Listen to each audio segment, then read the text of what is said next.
Hi guys, welcome to the Angel of Light process video. This is also the tutorial, and I just want to thank you all for subscribing and supporting my art, and also obviously downloading this video and having a listen. I hope I can pass on as much information and knowledge as possible and give you my experience as to how I paint fantasy illustrations. The Angel of Light painting here, we've got here, I'm just basically, the way I start normally is I paint in grayscale, I paint in black and white, and this allows me to work out my values. And what I mean by values is I mean grayscale values, work out the tones, the black and white. Keep in mind, I don't paint this fast. This is sped up 6 times because this painting took me, probably all up about 3 or 4 days of work, and we sped it up by 6 times. We recorded as much of it as possible, but the stuff where it was like really detailed, adding a lot of detail in, or we couldn't record like every single stroke, but we recorded as much, the most important parts for you. Now, I'd like to also thank Christy. She modelled for this painting, this angel piece, and that's Christy on the left. She works for the studio and is also a junior concept artist herself, and she helps with all the Patreon, getting all the Patreon up and running. So we actually just also talking, first I want to talk about reference and photography reference and how it all works. A lot of people say, oh, you're not a real artist unless you use reference and all that. I think that's a load of, I suppose, lies. The reality is, if you're an artist, you need to use reference. You can draw from your imagination, like if you're going to draw a dragon, you've got to draw from your head. If you're going to draw a monster of some sort, you're going to start from your head. But at some point, if you want to get things right, like muscles and anatomy correct, you're going to look at actual real animals or real people in this case. And when we shot this photo, I've got millions of other photos of Christy, in different poses with different armor, with different swords, and slightly different adjustments to her costume and things like that. And when we did do the photo shoot, it was like so many photos to get to this one photo, and that itself is an art form. Shooting the right reference that you're going to use for your fantasy painting and getting the pose that's dynamic enough, that itself is a task in itself. And I do recommend trying to get an SLR camera or a digital SLR or a really good digital camera. I mean, if you don't have the thousands of dollars, I'd recommend, if you're at school, just borrowing a camera from your school or a friend or a family friend, and getting out and getting the reference that you need. And that's even if you're going to paint a landscape, go and get photos to work from. And sometimes if you can't get a photo, go and sit and draw people. Go and practice drawing people from life. It takes practice to get to this level. So basically, at the start of this painting, I was working out what I was going to do, and this is one of the angel races in my comic book. One of the angels. There are angels, and they're a race. So there's dragons, there's humans, there's beasts, there's titans, and there's demons, and angels are one of the races. There are other sub races, but the angels are a race that can wield magic energy and they can wield power. And particularly, angels are really important in the comic because they have like really outlandish, crazy powers. They are mainly good. They can be turned towards evil, but I suppose I wanted to show this powerful character, this angel character that was obviously, very calm. I wanted to show a calm and resolute emotion. I wanted to show a female character that is very strong and, like I said, calm, resolute, and just charging into battle. And not like an angry charge, just like a very confident charge into battle, ready to kind of smite the enemy or to take on challenges. And as you can see here, I'm kind of like obviously painting and getting all the grayscale values in. And what I do is I just block in the values first. I make sure it's all correct in black and white. And I basically look at the reference when I'm doing this. Like, I actually go in there and I pick it apart. I actually go and say, oh, look, this is going to be bigger and better. I recommend sometimes it might be better just to start off drawing. I kind of have the benefit of, I've had years of experience painting from life and designing and drawing from life, and that kind of helps. But yeah, just be careful with it. Like if you feel that you can't just paint from reference directly digitally, I'd draw everything. And I know this might be a bit advanced going straight into painting and stuff, but I think it's good for you to see that the reason why I've done this is because it kind of does speed up your process. Like if you don't have to draw everything, if you can just go straight to painting, you know what you're painting, that speeds up your time. Instead of painting taking 10 days, it can take 5 days or 6 days. And for me, working as a professional illustrator, working in the games industry, the film industry, you are working under deadlines and pressure, and you do have to deliver things at a certain degree. And this is why I am opting towards more working on my own comic, is because I don't mind the pressure, but it's more the constant, when you're working with clients, you've got to make changes and you have to do them fast. And when you're working on your own projects, like let's say now that I'm working on Luminous Ages and I'm working on a series of fantasy art, you are your own art director. So here I am. What I'm doing is I basically started applying color. I applied a color background. I basically am fixing up the drawing. I basically redrew the drawing again in color because I realized I did a big error like in the grayscale. So I just started painting in color and drew again all the shapes. And sorry if it just seemed like I just dragged and dropped it in there. I didn't. I actually had to paint that again, and then I dragged and dropped it, and I didn't want to go through that again and talk about that again. But here what I'm doing is I basically got the shapes right first, and I've still got the grayscale layer underneath because I'm just checking that everything's right, the anatomy's right, the head's right, the body's right, the costume's right. And because here you've really got to see, and you've really got to check things. And you see me stopping for a second here because I'm just checking, is this the right pose for the head? Is this head tilted the right way? And what I want to do with this painting, if you look at the actual photo, she's looking down, and I didn't want that. I wanted to be looking up, like she's resolute, she's on charge, she's calm, she's ready to go to battle. And so I've tilted her head up slightly. You can see I'm not actually copying the reference completely. I've actually got her head up a little bit. And her face changes throughout the whole painting. Like it does change a lot because I'm trying to get it right. And that's the thing. The thing, when you're painting characters, and humans particularly, there are subtleties that you've got to watch out for. You've got to look at the skin tones, you've got to look at the values, you've got to look at the composition. It's easy to notice when something is wrong in a person than it is with an environment. So you have to be perfect as much as possible, and it is hard. So yeah, I'm basically here. I'm just looking at the color. I've gone straight to color. So I got rid of the grayscale drawing. It wasn't working for me, and I just went straight to color. I went straight into painting everything. It was just a lot more easier for me. So a lot more fun. Sometimes I like to draw. I draw from scratch and I draw it all, and it just depends on my time limit. And I think at this stage, I was really just figuring out what did I want to do, and I had an idea in my head. I was like, what can I do? I want to show she's an angel. She's going to have wings. I had to fix up the feet. I had to also design the whole background. So here I'm just filling in the most important thing. And at the moment, the first thing that's the most important in illustration is usually the face. When you got a character, people will always look at the face first, especially if it's a character work or, there's characters are in the scene and they're doing something.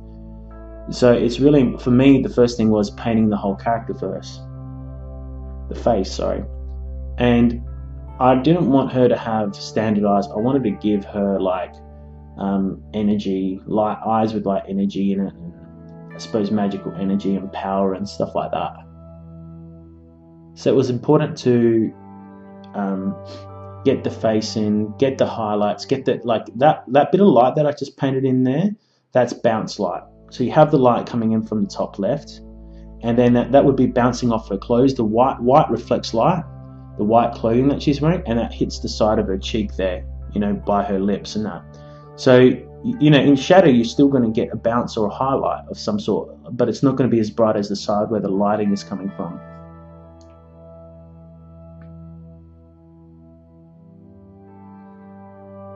So here I'm just constantly just filling in all the details, all the values. I sometimes color pick, a lot of times I do color pick. And like I said, it is working. You're working to a deadline, you're working to speed, so you really need to use some shortcuts. You can visually do everything and play with everything to get it right. But like when you're really rushing for time and you really got to make sure this, this painting is looking good, you have to sometimes use shortcuts. You sometimes have to speed up your processes.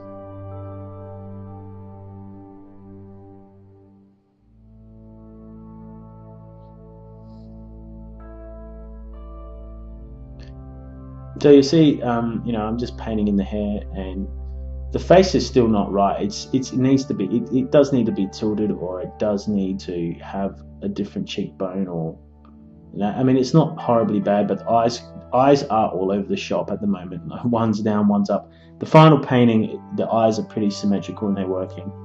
But for me at this stage, it's just that's enough. I'm getting a lot of the values. I'm basically getting a lot of values in. What I also do is, as you can see, I've duplicated and created copies of the artwork and I've merged them. And what that allows me to do is add more color to the scene. So here I'm painting in angel wings. I'm painting in a halo. I don't end up using that halo, and I don't even use those wings. But at this stage, I'm just working out the design. I'm like basically saying to myself, what's working, what's not working.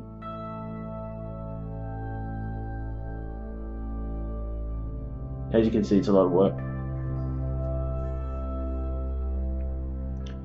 So yeah, I'm just playing with it. I've got that as a blue halo, so I started painting with blue. I'm playing with that idea in the wings and that, and the sword. And really, when you're doing a character or you're creating a piece of art, you really want to be playing around with ideas at the start. It's good to kind of go, all right, what am I going to do? Is this angel going to have a blue aura, a blue kind of shield around it? She does end up having an aura, but it looks totally different at the end, as you'll see as we get to the end. So I just, I've got the design, the wings in, and then I go back to painting the top and painting in the chin and painting in the lips and stuff like that. So I go in and start filling in all the details, and I've put in the gold lace around her belt and the black belt and everything. And it's good at this point. I just block it in. I really should be using a bigger brush.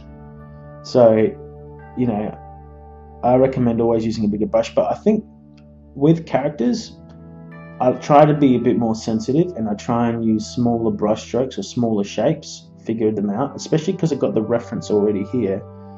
And I'm just making sure that I don't do too big of shapes and get it wrong at the start. It's better to try and be more precise. And that's just me. I find that's what I prefer. I prefer smaller strokes and pencil lines. And it's not about not having confidence. It's more about being precise, having precision in your work. And people say, oh no, you should start with large shapes and block in big shapes first. And I agree. And that works with environments, and it works with doing, say, a big dragon. But I think when you're designing characters and you're working with human elements, people, like I said, you need precision. And that precision is incredibly important, especially like, say, with a full body illustration. So it's nothing wrong when you're painting from reference to do it carefully, precisely, get those shapes right. Like you can see here, I'm trying to figure out the sword, how big is that little dagger, at the side of her leg? Painting in that dress, is that the right space for her dress? Painting in the leg and the sash coming down from her belt.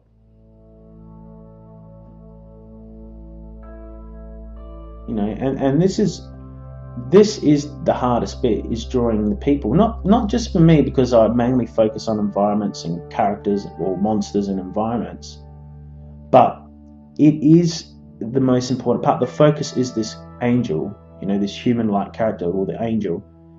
And the most important thing with the angel is showcasing, getting the details and the information correct with precision. Because once you've got this right, then everything will fit in with the rest of the scene. The environment, the clouds, the extra cloth that add to her, all the other things will work because she's correct. She is the focal point. It's really important that people focus on this character.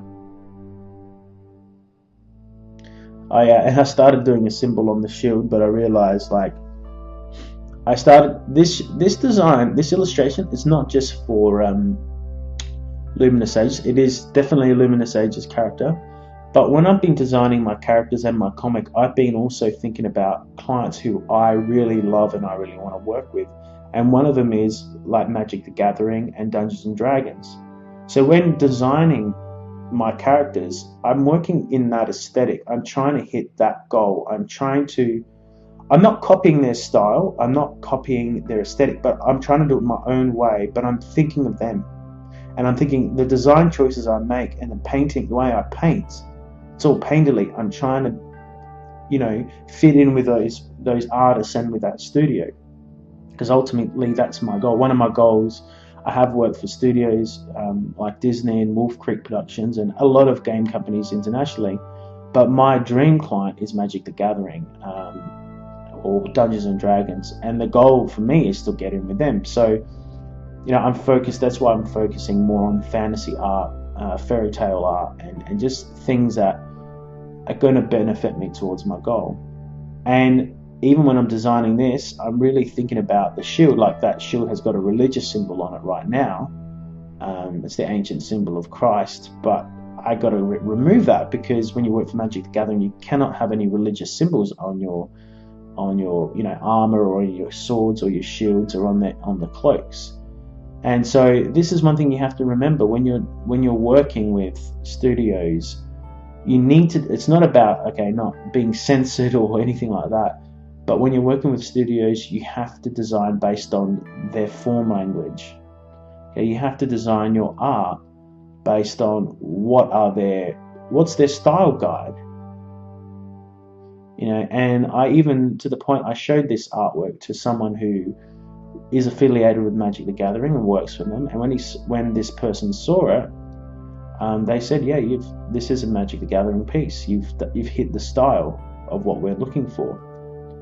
So, but now my goal is to make 4 more like this and then send it in to hopefully work for him.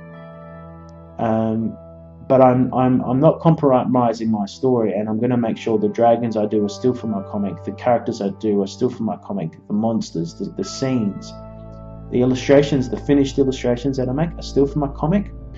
But I'm keeping the studios in mind that I want to work with, who I want to work for. And this is really important. If you want to be a professional artist, the reason I'm sorry if I'm sidetracked here, but I really wanted to stress the point. If you want to be a professional artist, it's really important to stick to the styles that you want to work in. To focus, like if you want to go work for DC Comics, you paint Batman and not Spider-Man, that's the wrong one, Batman, Robin, the Flash, Superman, and you have a whole portfolio of that and you go send that to DC Comics. You don't take that portfolio to Marvel Comics and you don't take that portfolio to Magic the Gathering. And this is what people don't understand in the arts. You can't just work for one studio and then hope that that's going to get you a job in the other studio. And this is part of the struggle of being an artist. And this is part of why I've set up a Patreon, is because I've worked for some renowned studios, but also you have to understand that you need to take off time and you can't work with clients for a while because you've got to develop a new portfolio for different studios, or you have to develop your own artwork for your own intellectual property, which you can then send off to other studios. And so, sometimes you've got to work for free. You have to do stuff and hope that people will purchase it, or that the studio will eventually accept it and you get a job with them. Or it may lead, you might make a whole amazing new portfolio of artwork, and that artwork gets seen and picked up by a major brand, or a major company that is looking for an artist that wants that style. But anyway, as you can see, I'm still filling in all the details. Painting from reference, I'm looking at the sword and I'm basically looking at reference and painting. That's basically all I'm doing. It's quite simple. This is the easy part. When I say easy, I'm just painting from reference. I'm adding some things to it. I've played with her hair. I made her hair look wavy. I've played with the wings. I'm adjusting the sword.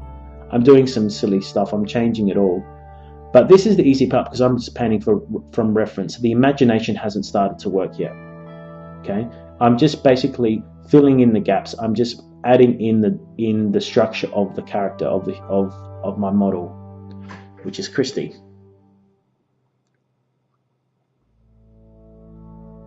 So here I'm just adding highlights into the sword, and it's just amazing. You know, when you're designing industrial things, when you're painting things like a sword or shield, people think, oh, it's so hard to paint metal, and yeah, it can be challenging. But when you look at the basic structure, it's actually metal is the simplest thing. Armor and swords are really quite simple to paint because they're just simple shapes. They're very basic shapes. So you can see I've just done a few strokes and put a few little dots, and you've got a highlight of the edge of the sword. There you go. And you see that come to life now. And that's a difference also when you're when you're painting people. They're very complex. Skin is very complex. It has translucency. It has it's bounce light affects skin a different way to say an object. Here you go. Here's those highlights I was talking about. Adding some highlights in. It looks already like a sword, you know. And I don't even think I did much more to it, really, because those dots in that shape like that, for me, it looks like a metal object. You know, it's a really simple one, but that was good enough for me, you know, especially seeing as this sword was going to be a magical sword. Here goes, yeah, I've just added some more details there, but you know, already it's popped out. It looks like, you know, it's just simple shapes. You just copy the shapes and the structure, and you can make it look lifelike. You know, I wouldn't say photoreal, but it's very believable.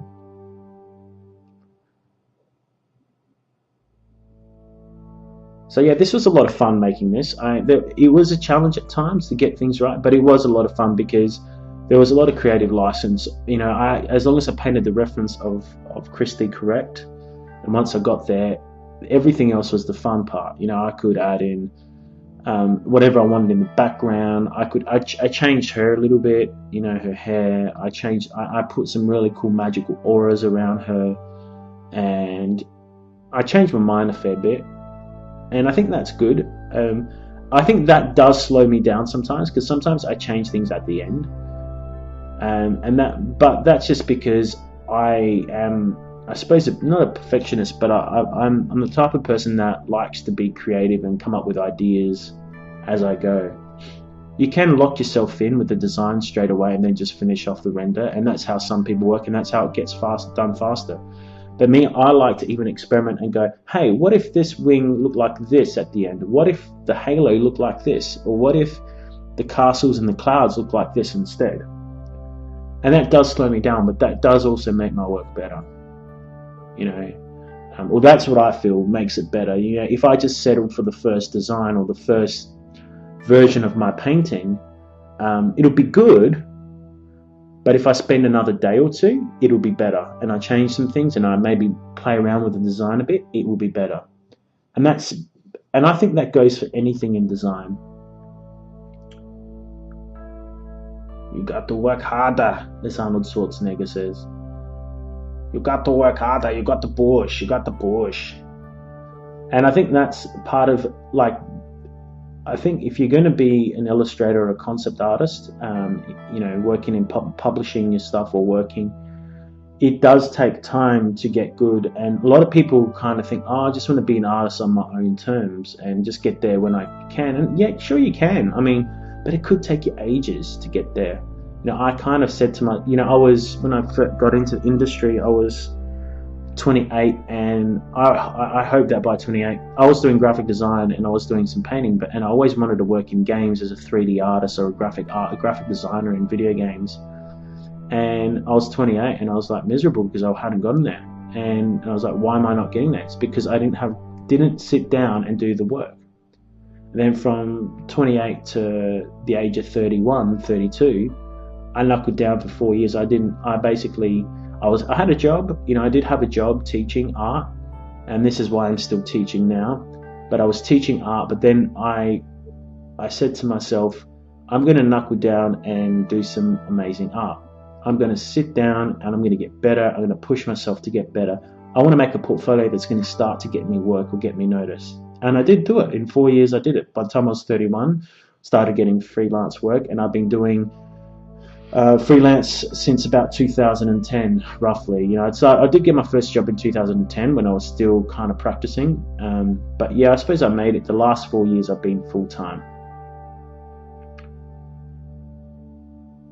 So here you're probably wondering what I'm doing. I basically just got the divine proportion grid. I don't know why. I'm just moving things around, seeing where they go. It also when I was designing this, it started off as a portrait orientation. You can see I'm putting her on the actual grid where the divine proportion ends. The divine proportion, or Fibonacci, is a way to kind of compose your scene to create visual interest or draw attention to a certain point. And it works. It does work. I find my designs become stronger if I make sure I've got some sort of grid in place. But this isn't the design that I settled for. I actually went for an actual landscape design, not a portrait design. Hope that makes sense. So, because what happened was, I was thinking about Magic the Gathering and working for them, and I was thinking, hey, this has to be a landscape painting, because if I want to get into Magic, that's what it's got to be. You know, it doesn't mean I don't do portrait painting still, because there are other studios that accept fantasy artists that work on the portrait. But there you go. See, I flipped it to landscape. Sorry, that was a really quick jump. It was a really fast jump.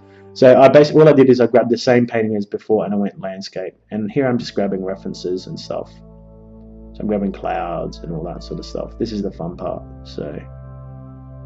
But yeah, it's amazing how much it changed. Like at first, my wings, I was thinking I want to do ethereal wings, which is what they were. They're just like magical energy wings. They're not like real bird wings.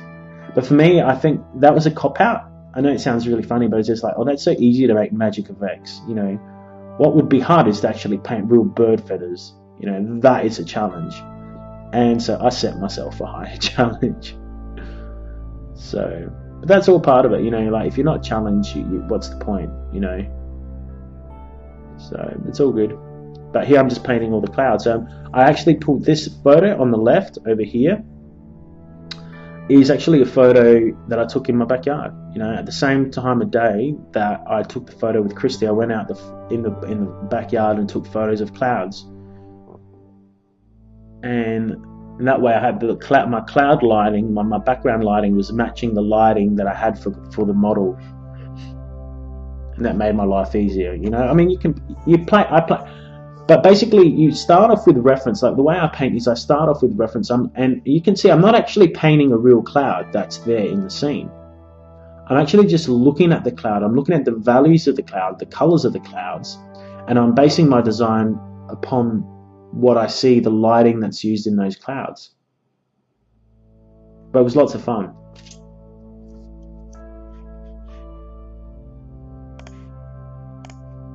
So here, what am I doing? Well, we've got the divine proportion grid, we've got clouds, we're painting in all the clouds and stuff. And it's, you know, just making sure that all the clouds are correct.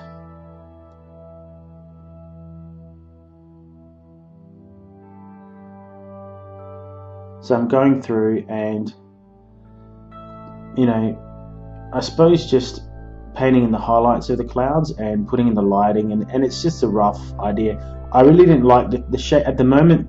The shapes that are the two big clouds that are near her legs and near her waist, they're very similar size in shape, and I ended up changing that dramatically, you know. And I wanted wispy clouds to kind of show, like, I suppose, drama or just that moody kind of wispy, heavenly-like atmosphere. And yeah, so as you can see, there's an illustration. I'm actually painting in all the things that make it stand out. And also you can see that she's not quite on the divine proportion grid. It's not always about putting the character right on the grid, although I do in the end move it over.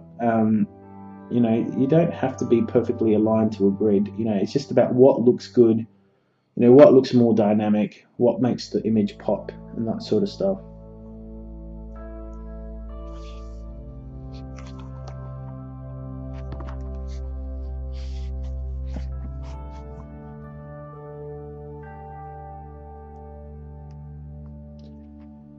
And here you go, I've basically got rid of the old wings, and I was like, I'm going to paint new wings. I wasn't happy with them.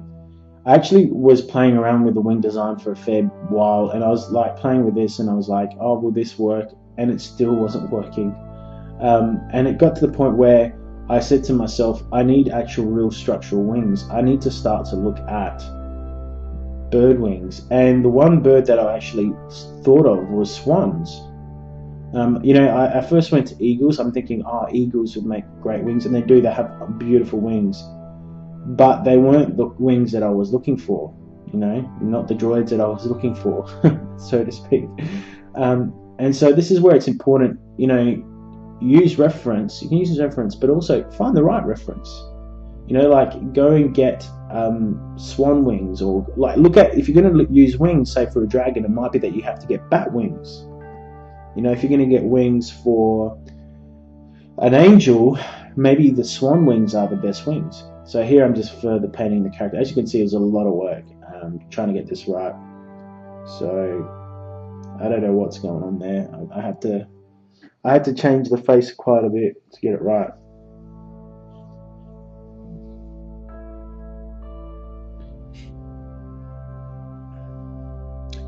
So I can see already that the major problem is that the eyebrow should have been up, her head should have been tilted down more. But I changed this all at the end. And the thing is the reason why art takes time, people think, oh, magically you're going to get things right at the start. You're going to be a great artist. Is it takes a day. You might need to sleep on something. You might not need to sleep on an idea. You might need to say, hey, I'm going to take time to get this right. So you might paint this correctly, or you might think you've got it right on the day. And I was thinking, hey, I got the anatomy of the face correct. And I did tilt her head up, as I said in the start, but it still wasn't looking right. I had to fix up the eyebrows. I had to do something to the anatomy of the face. And what ended up happening was I did sleep on it. I took a day off. I actually took a week off. I actually had an earlier version of this printed at cons, and I still wasn't happy with it. It wasn't selling. And then I don't know if it wasn't selling because psychologically I wasn't happy with it, or it wasn't well done. But now I redesigned it. I fixed it up. I spent another day on it before the end of July, and I got it finished, to a point where I was even happier with it. And that's the thing, it takes, do a painting, give it time. If you are busy and you've got more than one painting to do, and that sometimes is often the case in my scenario, you need to get distance from your work. And it doesn't mean you're not a professional. Oh, why can't I see my problems? You are a professional because you've been sitting at and you've been looking at your art for so long. Of course you can't see your problems. And because you've been working so hard on it, you need to take a break. I'm not saying go and do nothing. You might go read a book on art, or you might do another painting, a totally different painting. So that way your mind is not looking at that old painting still. So I hope that helps you. I mean, and in a deadline scenario, you may not have that luxury, and that's reality, that you don't. And that's where you have to kind of learn to be more critical of your own paintings and your own sketches and stuff like that. So here I've got like golden hair. I was trying to go for like golden hair, but it wasn't really coming off the way I wanted it to come off. So it's all lots of fun and games until someone gets hurt.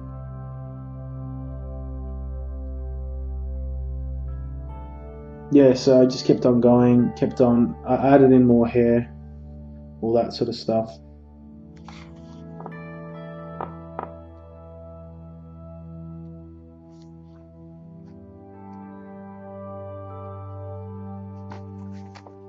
And that's part of it. Part of it is, I really like this golden hair. I really kind of wish I did stick with this golden hair in the end, but if for some reason it just wasn't working, and I just kind of stayed. I just used normal brown hair, and I think it was simply because the aura I had, the protective shield aura around her head that I designed, was totally different. It wasn't like that. So yeah.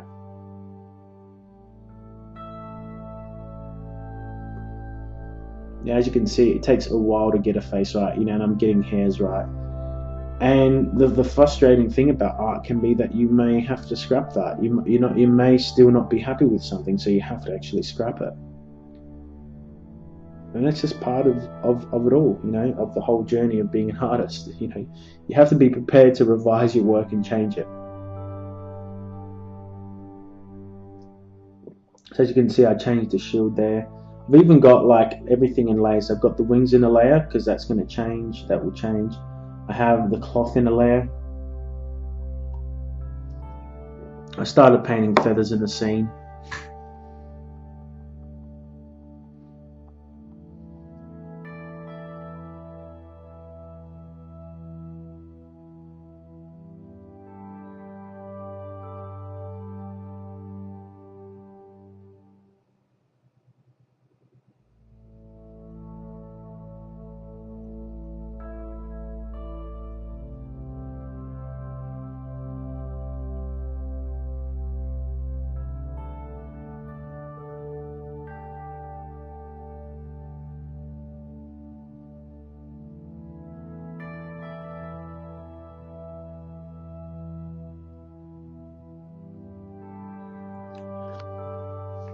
Yeah, and the other thing as well is when I was doing the sword, I wanted it to be different. As you can see, I played around with the design of the sword and gave it something different. I always want to do something different. I like try to play around with things and make things different.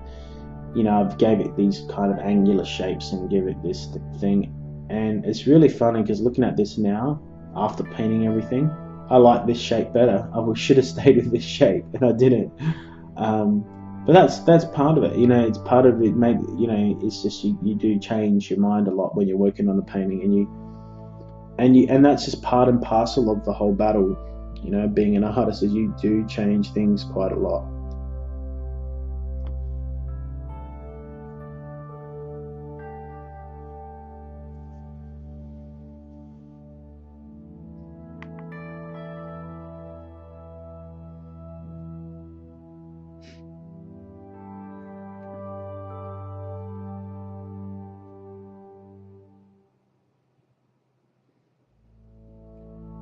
But I think I'm quite happy with that. I think the design of the sword was quite effective.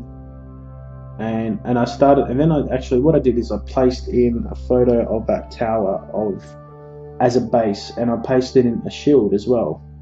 And I did use a photo. I'm not going to lie. I actually grabbed a photo, and then I started painting in the wings shapes. I had references over there on the left, and I painted in the wings, and I painted in the feathers, and then I grabbed a photo of the actual castle that I have there, the cathedral. But what I did is that's like I used it as a photo plate. I did a levels adjustment, and I used it as the base to paint over and design it, turn it into like a fantasy piece of architecture. And the same thing with the shield. I may have dumped in the texture of the shield, but I fit it to my design.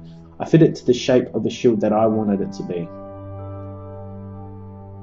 And here you go, I'm just painting in this cloth. She has like all this cloth flying off. And there's a reason why I've done this cloth, or I don't know, you'd call it like a cape, all these large cloths flying off. The main reason I've done that is because they lead the eye in. So when you're designing something, a powerful illustration, a fantasy illustration, you actually want things to lead the viewer in. You want to lead the viewer in from top to bottom, left to right, right to left. You actually, as the saying goes, all roads lead to Rome. And it's really important to do that when you're designing something. If you want a focal point, you basically have directional lines or things leading to the character in a cool way. And I'm not saying just in a straight, direct way. You do it in a cool and fun way.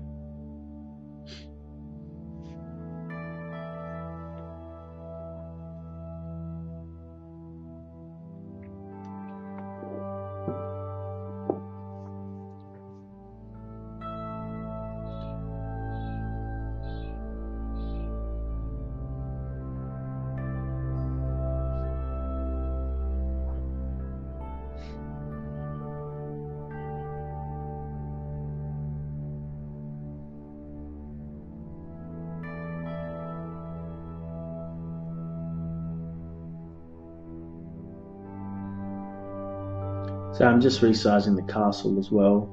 or the structure, the angelic towers. And I add like I said, I paint on top of it, and I painted over the structures as well. So yeah, okay, I dumped in the photo, but I painted over the whole thing, that tree and everything. I put flags in, I duplicated, I made all sorts of things. So I didn't kind of just say, oh, this is it, dump in a photo and it's good enough. I painted over the whole thing and designed it the way I wanted to do it. Here you go, painted over the tree. I painted over the white fronts of the building. Lots of fun. And painting in the flags on the cathedral. Shapes. I changed the windows, add the line tool. I use that to paint things differently.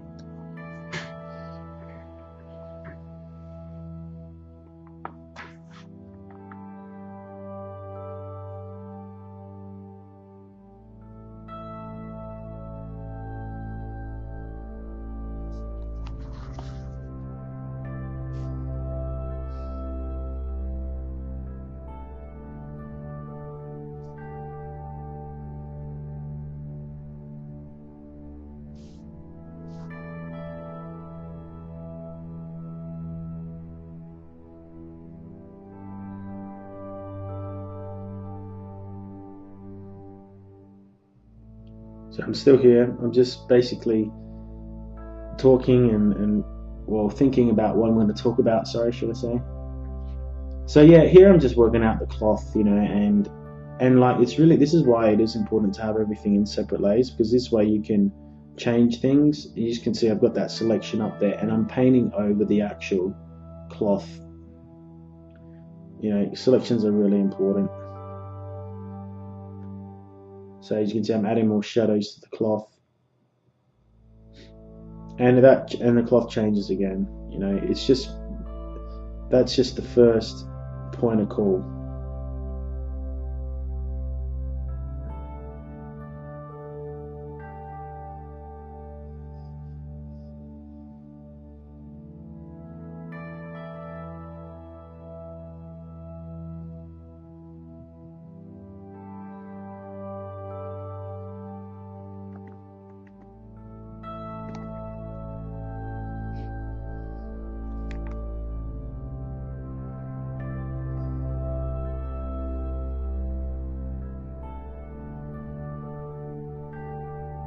And I'm tightening up the shield here, making the shape all look properly, look fine, because I actually just dumped in the texture. I'm adding little screws to the shield or little indentations, and I'm painting in the shadows around the edges and blending in the actual metal, so it actually looks like it's part of the actual piece. It actually looks like it's part of it all.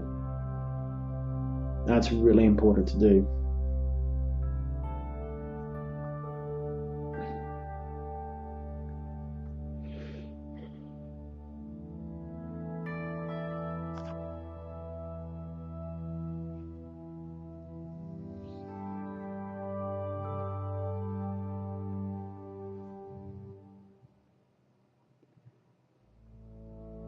Yeah, so it's all coming along now. At this point, I'm like, it's just rendering everything. You really need to sit there and render it all. There's no easy answer to art. There's no hit one button to become an amazing artist. The part of being an artist is like practicing, learning, getting tutorials like mine, learning as much as you can, and pushing yourself to do better, and practicing and practicing and practicing, and rendering things and painting things up. And that's the reality of it. There's no easy way out of doing art. If there is, can you please tell me?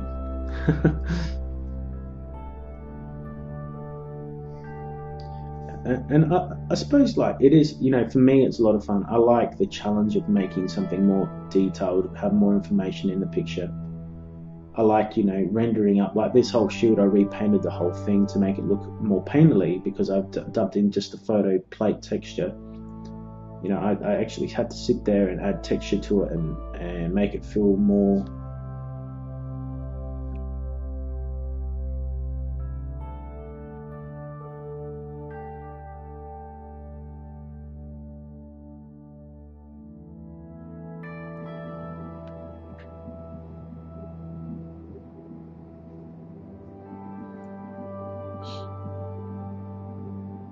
So, once I've cleaned up the hair, I just added more effects in. I made sure that I did things to make the effects pop out more.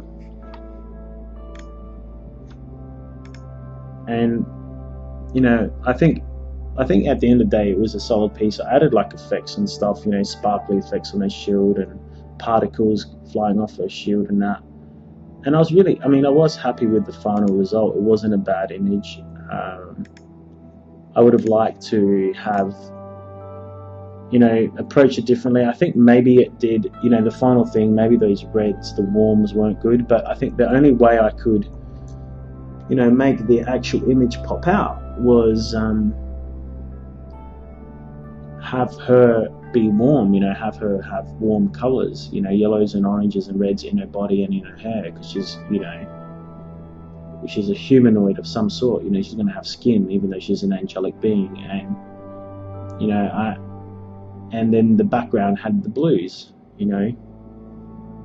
but I think overall the image looked balanced, it looked harmonious, and I was happy with it in the end. That's the best I could do at the time. And I think it's a pretty damn good job. And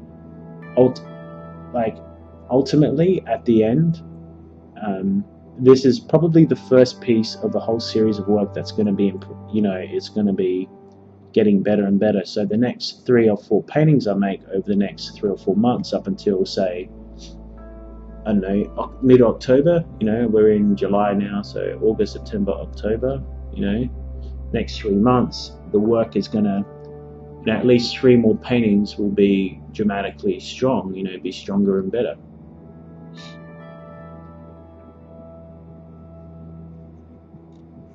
And that's basically it.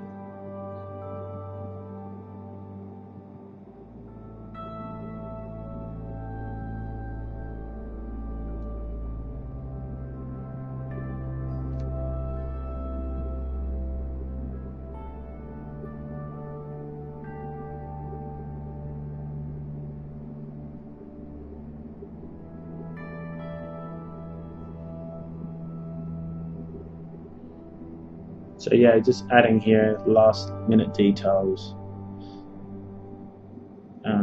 highlights, extra, it's all done in color dodge layers. If you get the actual PSD, you'll be able to see in the PSD that there's a whole bunch of layers, and it shows how I broke down all the effects and how I did all the effects.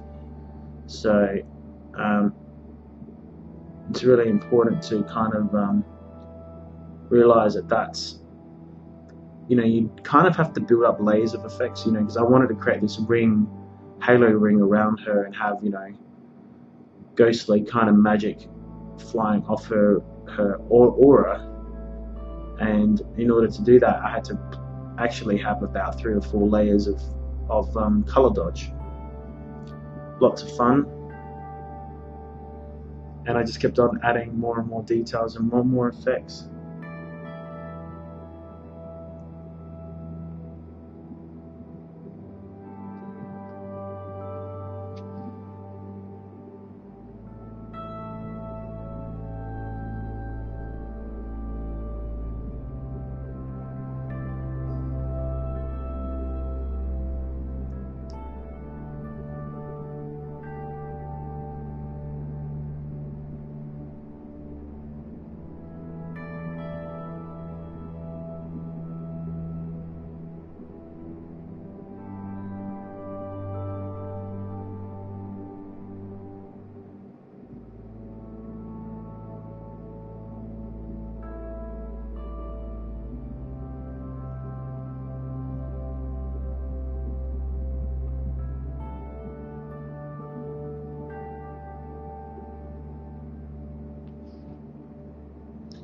Here I'm just basically tidying up everything, finishing it all off, and I think I'm pretty happy at this point. It's just a matter of tidying up those visual effects, and then I fix up the face, and it's all done.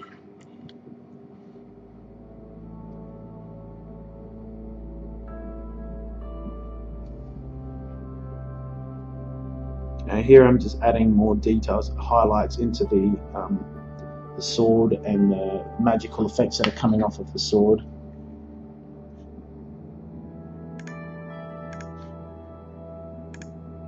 So it's looking cool.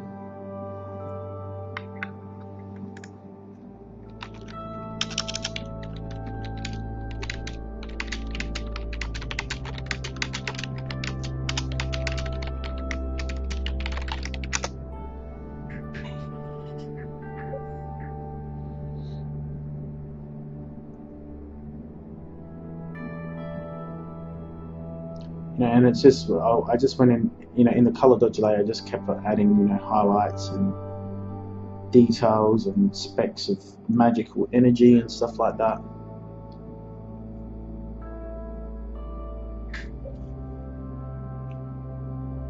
And that was the fun part, This was really the fun part. Everything was finished, I think I did the best I could.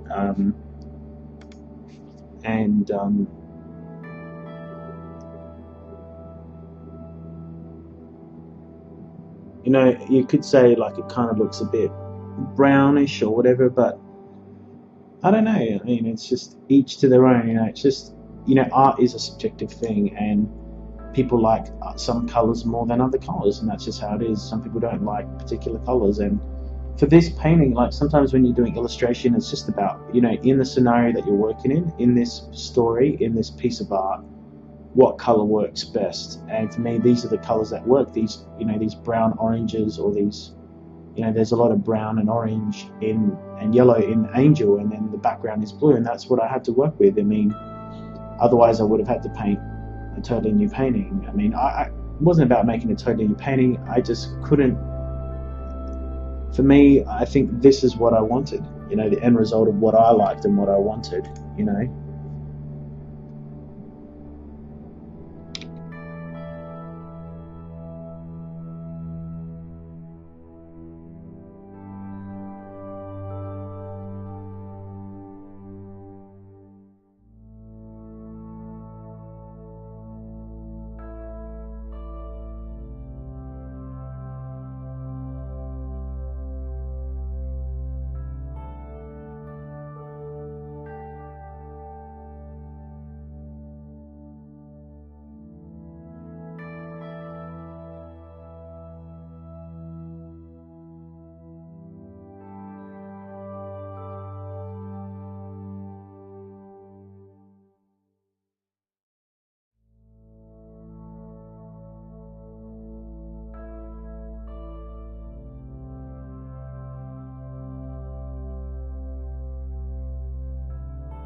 Yeah, so it's just about adding more details, adding more highlights, and making sure everything works well. It's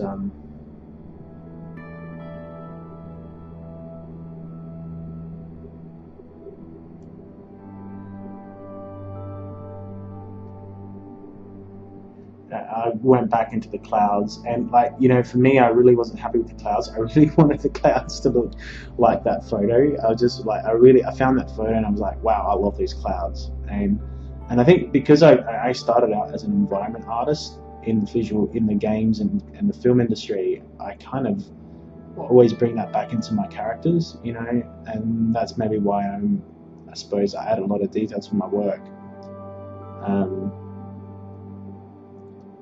And that's why I try to add as much depth into my work. I try and think about, I have a painting of a character, but I'm like, the character, to tell the story, you really need to put that character into a world, into an environment, into an atmosphere, into a mood. And the mood of this painting is it's bright, it's angel of light, and light, light is warmth, it's positive, it's cool colors. When I think of light, I think of being happy, cool, calm, collected, and they're the colors that I wanted to put into this piece. So